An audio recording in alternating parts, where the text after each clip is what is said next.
삼성교회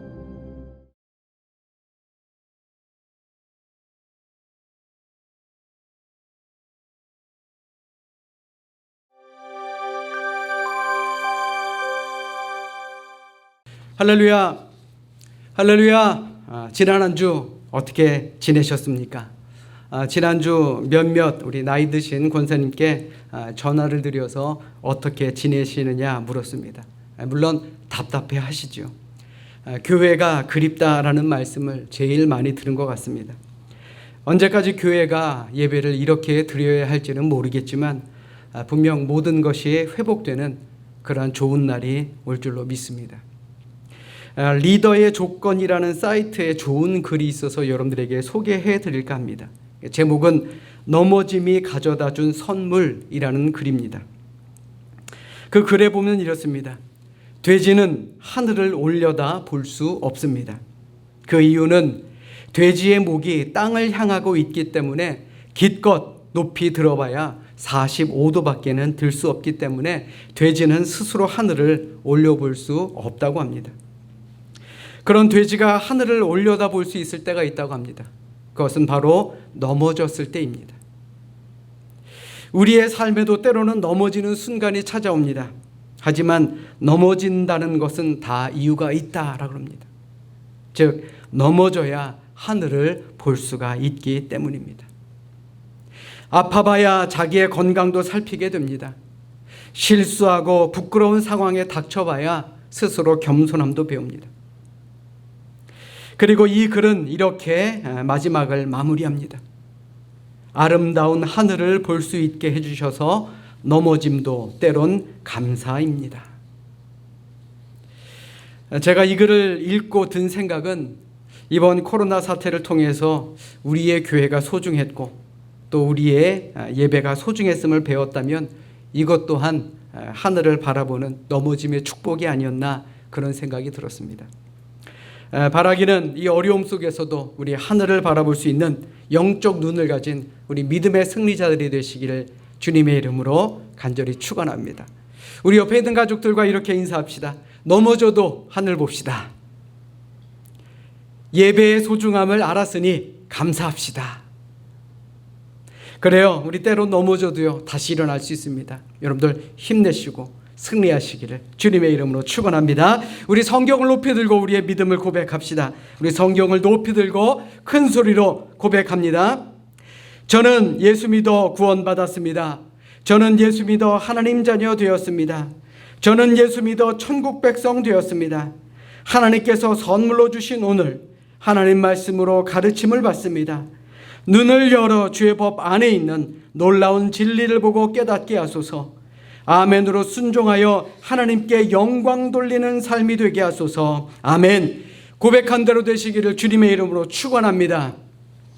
우리가 일반적으로 성도를 둘로 나눈다면 하나는 건강한 성도와 또 병든 성도로 나눌 수 있을 것입니다.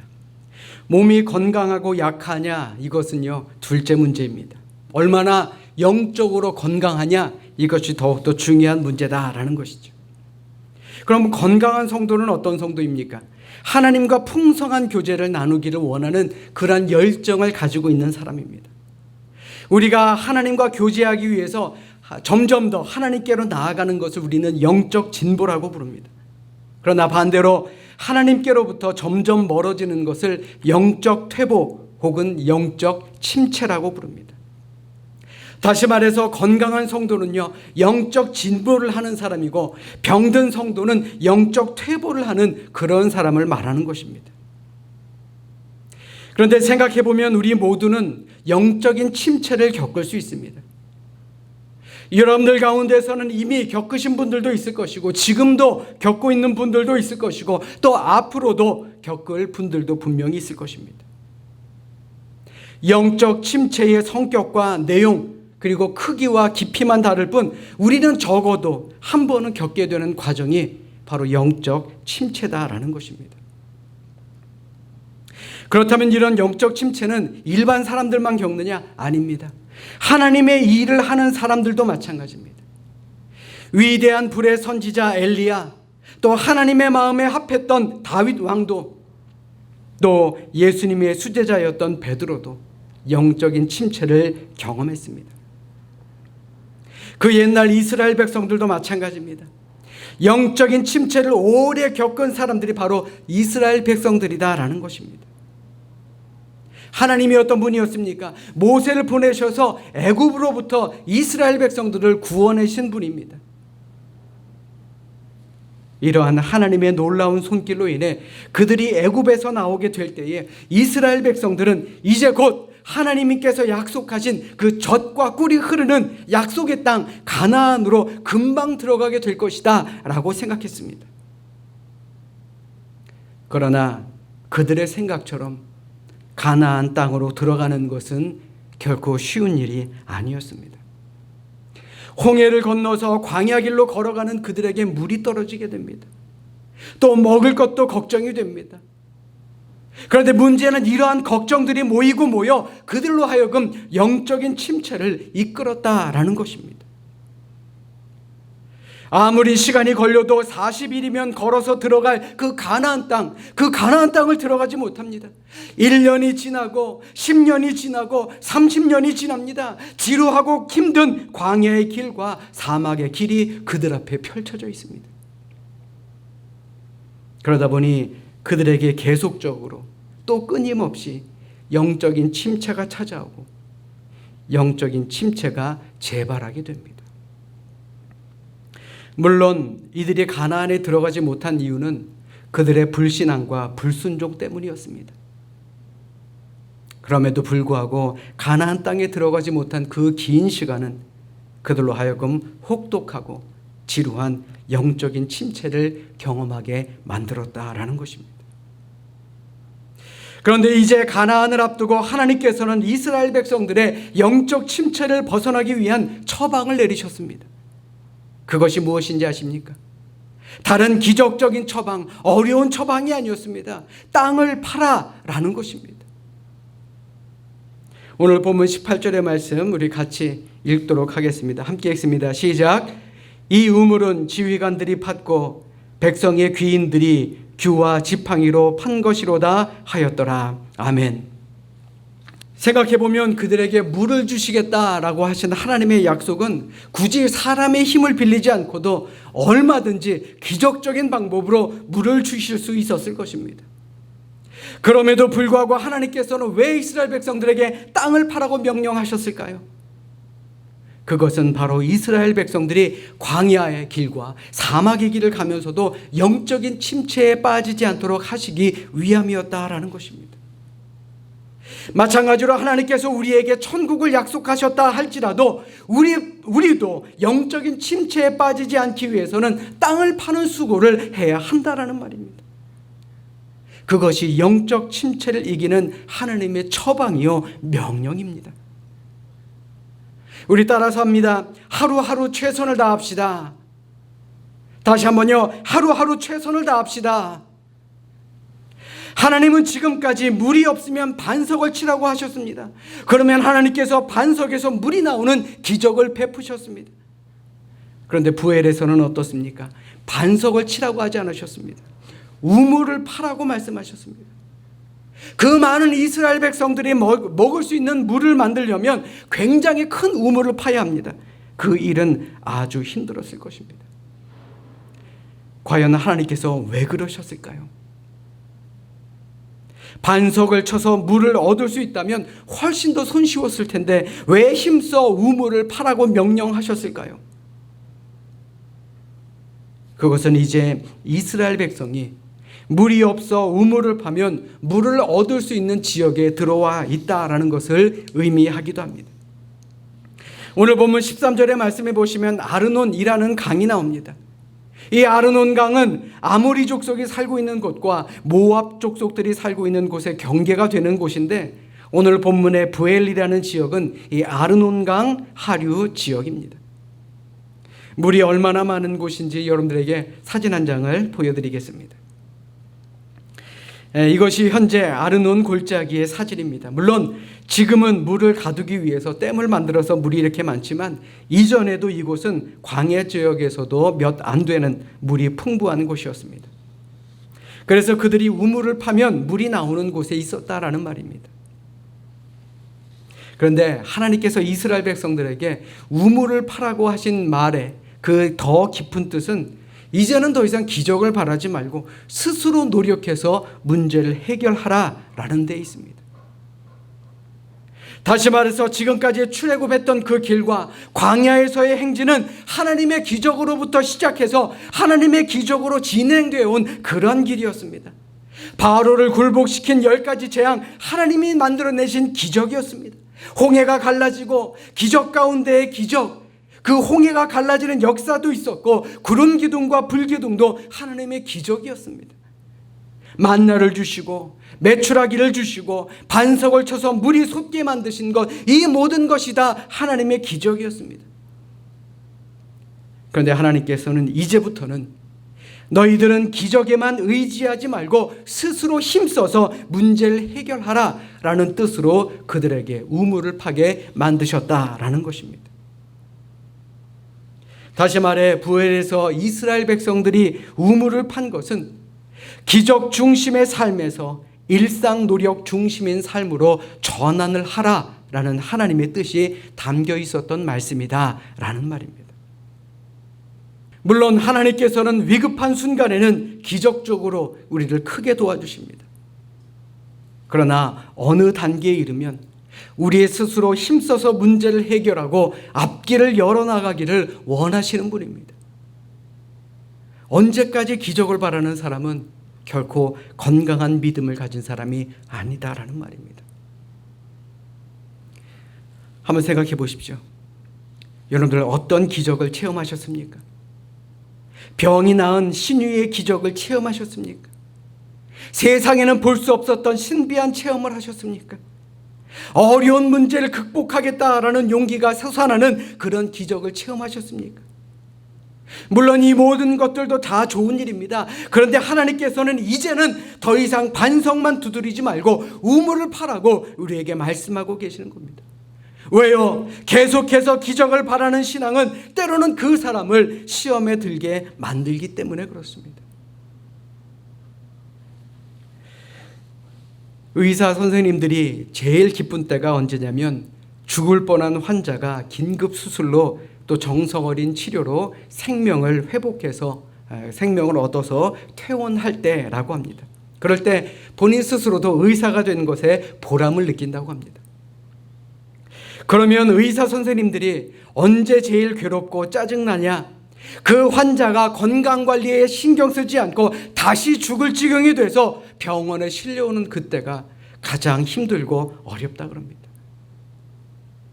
그런 사람을 보면 다시는 치료해 주고 싶지 않다라는 그러한 생각까지도 든다라 그럽니다. 우리가 그런 사람이 돼서야 되겠습니까? 물론 기적을 바라는 것 참으로 좋습니다. 그런데 생각해 보면 오늘을 살아오는 것, 이 모든 것이 다 기적 아닙니까? 이렇게 온라인으로 예배 드리는 것도 사실 기적 같은 일 아닙니까?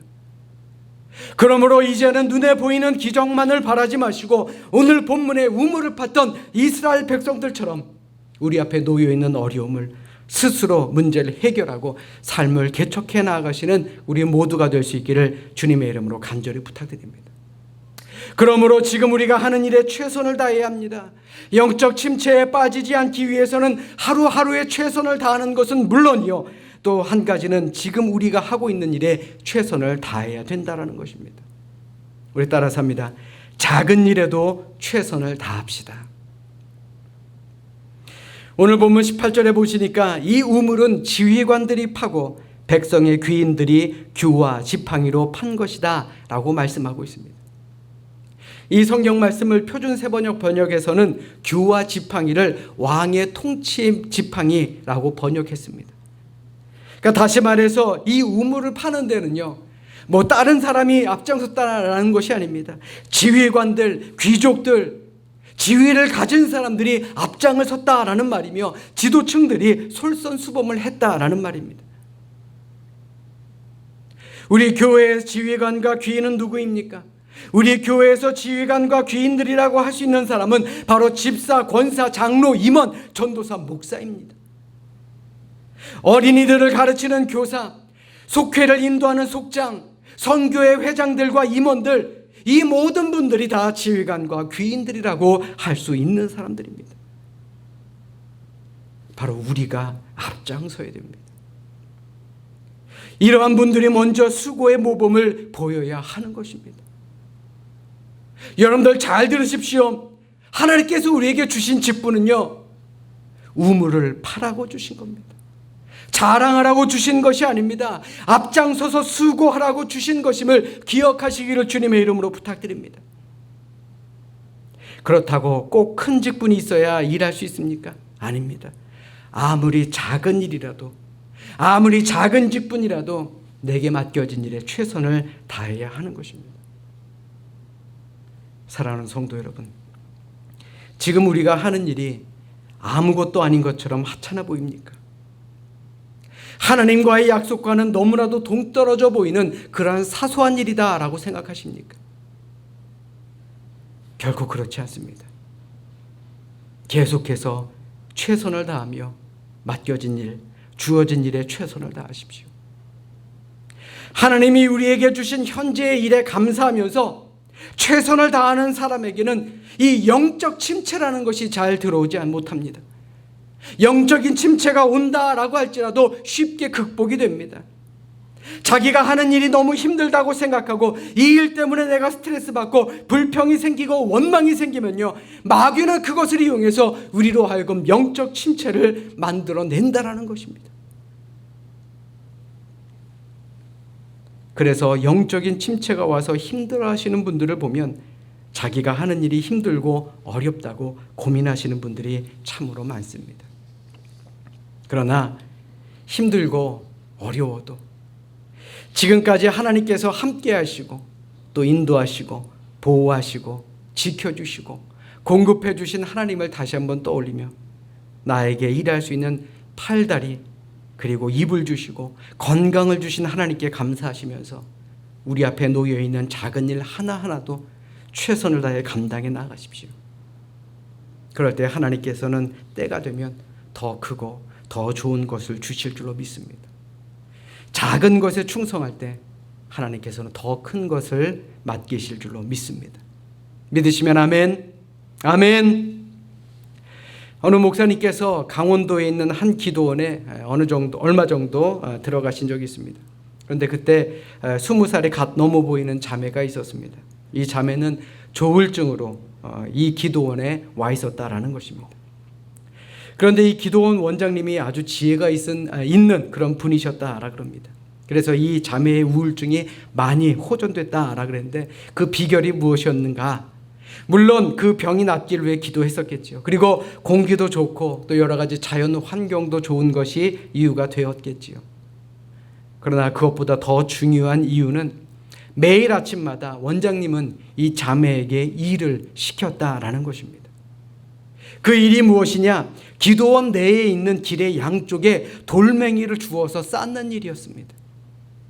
사람들이 걸어다니면서 발에 걸리고 돌멩이들이 무너지고 나중에는 이리저리 돌멩이들이 뒹굴게 되어도 다음날 아침이 되면 이 자매는 일어나면 아침에 나가서 돌멩이부터 쌓는다라는 것입니다. 양쪽 길을 예쁘게 꾸미도록 그 자매에게 일종의 임무를 주었다라는 것이죠. 원장님의 말씀은 이 자매는 일을 해야 된다라는 것입니다. 작은 일이라도 할 수 있는 일이 없으면 안 된다라는 것입니다. 그래, 내가 이 길을 이쁘게 꾸미겠어. 사람들이 많이 걸어다니는 이 길을 이쁘게 꾸밀 거야 하는 작은 삶의 목적을 가지고 돌을 쌓다 보면 건강도 좋아진다라는 것입니다. 그런데 정말 건강이 좋아졌다라는 것이죠. 사랑 여러분, 영적 침체가 오면 우리는 어떻게 해야 됩니까? 더 경건할 수 있도록 힘써야 합니다. 요사의 예배뿐만 아니라 새벽 기도도 못하게 되니 유튜브로 예배 실황과 또 매일 보내드리는 큐티 말씀을 묵상하시라고 여러분들에게 권면드렸습니다. 그렇다면 과연 여러분들은 모든 예배와 새벽 말씀에 귀를 얼마나 기울이십니까? 사람에게 영적인 침체가 왔을 때는 자기 안에 작은 공간에만 머물러 있으려는 그런 특징이 있다 그럽니다. 그렇게 될 때 더 영적인 침체가 심해진다라는 것이죠. 오히려 예배에 더욱 함께 하려는 마음가짐이 있어야 합니다. 그래야 은혜가 되고 영적으로 성장할 수 있게 되는 것입니다. 아멘, 아멘. 오늘 본문의 부엘이라는 곳은 하나님께서 모세에게 백성들을 모으라, 내가 그들에게 물을 주리라 라고 명령하신 곳이었습니다. 이 우물이라는 것은 삶의 중심지입니다. 구약시대는 특히 더했습니다. 우물이 삶의 근원이라고 할 수 있을 정도로 중요한 곳이었습니다. 오늘날 우리의 교회가 바로 이러한 우물의 역할을 해야 한다라는 말입니다. 그런데 요즘처럼 교회가 좋은 이야기를 못 듣던 때는 없었던 것 같습니다. 며칠 전 한 목사님과 문자로 이야기를 나누다가 인사치레로 한번 찾아뵙겠습니다 라 그랬더니 그 목사님께서 하시는 말씀이 오지 마세요. 요즘 목사 인기 없어요 라는 글을 남기셨습니다. 물론 목사가 인기 있어서 뭐 하겠습니까마는 재미있으라고 하신 말씀이죠. 그런데 요즘 우리가 이런 세상을 살아가고 있습니다. 정말 광야와 같은, 사막과 같은 세상을 살아가고 있습니다. 코로나로 모든 것이 멈춘 것 같고 모든 것이 힘을 잃었습니다. 국민들이 편을 갈아 싸우고 정치인들도 편을 갈라 싸우고만 있습니다. 우리의 삶을 생각해 보십시오. 정말 이곳이 광야와 다를 것이 무엇이 있겠습니까? 그렇기 때문에 우리는 은혜의 우물을 파야 하는 것입니다. 여러분들이 계신 그 어느 곳에서도 조용히 최선을 다해 우리는 믿음의 우물을 파야 하는 것입니다. 그리고 때를 기다립시다. 이 세상 모든 사람들에게 은혜의 물을 나누어 줄 수 있는 그 때를 기다립시다. 분명히 하나님의 시간, 하나님의 은혜의 우물물이 우리에게 오게 될 줄로 믿습니다. 사랑하는 성도 여러분, 이제 말씀을 정리합니다. 사실 오늘 본문 17절로 18절에 기록된 이 부엘의 노래는 잘 알려진 노래는 아닙니다. 그런데 한번 상상해 보십시오. 이 노래는요, 기쁨의 노래였습니다. 자신들이 땅을 파자 물이 솟아나는 것을 본 이스라엘 백성들이 얼마나 기뻤겠습니까? 그리고 이 노래는 떳떳한 노래입니다. 하나님께서 시키시는 대로 백성들을 모아 우물을 팠습니다. 내가 할 수 있는 일을 다 했습니다. 그리고 나서 부르는 노래니 얼마나 스스로 떳떳했겠습니까? 또한 이 노래는 감사의 노래입니다. 아무것도 없는 곳에서 물을 주신 하나님께 감사하는 감사의 노래였습니다. 뿐만 아니라 이 노래는 힘을 얻는 노래였습니다. 이들은 부엘에서 우물에서 솟아나는 이 물을 마시고 힘을 얻어 행진을 계속해서 요단 동쪽을 점령했습니다. 새로운 희망을 알리는 그러한 노래였다라는 것입니다. 사랑 여러분, 지금 우리는 어디 있습니까? 저는 지금 우리 교회가 부엘에 이르렀다라고 생각합니다. 가능성이 있고 우리가 할 수 있는 일이 있고 열심히 노력한 만큼 하나님께서 모든 것을 이루어 주실 줄로 믿습니다. 기적을 바라지 마시고 하나님을 위해 우리 스스로 노력하는 그런 믿음의 성도가 되어야 할 줄로 믿습니다. 작은 일이라도 맡겨진 일에 최선을 다하고 작은 일에도 충성하며 최선을 다하는 그런 사람들이 되어야 할 줄로 믿습니다.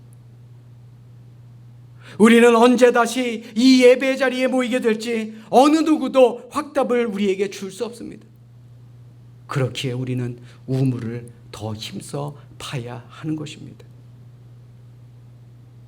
그래서 더 많은 사람들이 이 부엘의 우물을 마시고 구원을 얻을 수 있도록 한 사람이라도 더 예배의 자리를 기억하고 온전히 예배에 드려지는 그날, 우리 모두가 함께 이 자리에 모여 기쁨의 노래를 부를 수 있는, 또 기쁨의 예배를 드릴 수 있는, 기쁨의 기도를 드릴 수 있는 그런 우리 삼성교회 모든 성도들이 되시기를 이 시간 주님의 이름으로 간절히 축원합니다. 축원합니다. 기도하겠습니다.